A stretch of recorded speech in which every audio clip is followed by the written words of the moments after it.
तर स्वागत आहे तुमचं माझ्या न्यू व्लॉगमध्ये. तर बघू शकता इकडं मी बसले, निवांत का बसले तर चला सांगते. इकडं माझी पोरगी करते मोदक.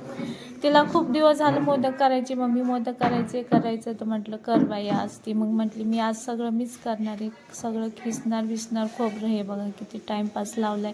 2-2 खिसण्या घेतल्या तरी पण तिच्याकडून होतच नाही का. खूप वेळ तिने खिसलं मग फायनली झालं. मग मला विचारत होती हे कसं करू ते कसं करू. तिला माहिती आहे तरी पण ती मला विचारत होती. मग मी सांगत होते हे टाक ते टाक. बघा इकडे सारंग बनवत होती खोबऱ्याचं, मस्त असं विलायची वगैरे टेचून देत होते. तिचे पप्पा तिला गूळ कट करून देत होती. ती म्हणली मी एकटीच बनवणार, पण पप्पांना बघा किती पूक आहे पोरीचा. ते देत आहेत तिला हेल्प करतायत. मी इकडं खाते पेरू, माय फेवरेट पेरू. आहोनी खूप सारे पेरू आणलेत, मग मी पेरू खाणार होते. तर चला म्हटलं मला असंच खायला आवडतं पेरू. मग मी इकडे पेरू असा खात होते ना, अहो कसा खातात बघा, असा खाते. तर सगळ्यांची वेगवेगळी चॉईस असते. मीठ मसाला भरून खातात. मग इकडं माझ्या पोरीचे मोदक पण झालेले, चला तुम्हाला दाखवते.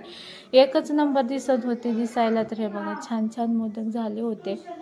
इकडे बघू शकता तुम्ही. आणि आहो तिच्यामध्ये बुडबुड चालू होतं. मग मंदिरात जायचं होतं, मग ती प्लेटात काढून देत होती. हे बघा आमच्या घरचे बाप्पा बघू शकता तुम्ही. इकडं माझ्या सासूबाई बसल्यात. हा आहे आमचा हॉल. इकडं बाप्पा बसलेत, मस्त विराजमान झालेत. मग म्हटलं चला जरा बाहेर जाऊन यावं मंदिराकडे. मग आपलं मंदिर पण आहे, तर चला म्हटलं तुम्हाला दाखवूया आपल्या मंदिरातला पण बाप्पा. मग इकडं पोरं आली होती बघा मोदक घेऊन. इकडं गणपतीकडे आली होती पोरी आमची. लेकरं बघा माझी पोरगी पुतणी आहेत ते इकडे आले. पुतण्या बघा लाइटिंगचं काम चालू आहे तिकडे. हे बघा कसलं भारी वाटते. पण पाऊस आहे, पावसामध्ये किचकिच नको वाटतं आहे ना, तर किती भारी वाटते बघू शकता. मग घरी आले मस्त आजचा मेनू होता मेथी राईस. हे बघा मोदक एवढे ठेवले होते घरी. डाळ भात आणि बाजरीच्या भाकरी. आणि थंडीमध्ये बाजरीच्याच भाकरी खाते.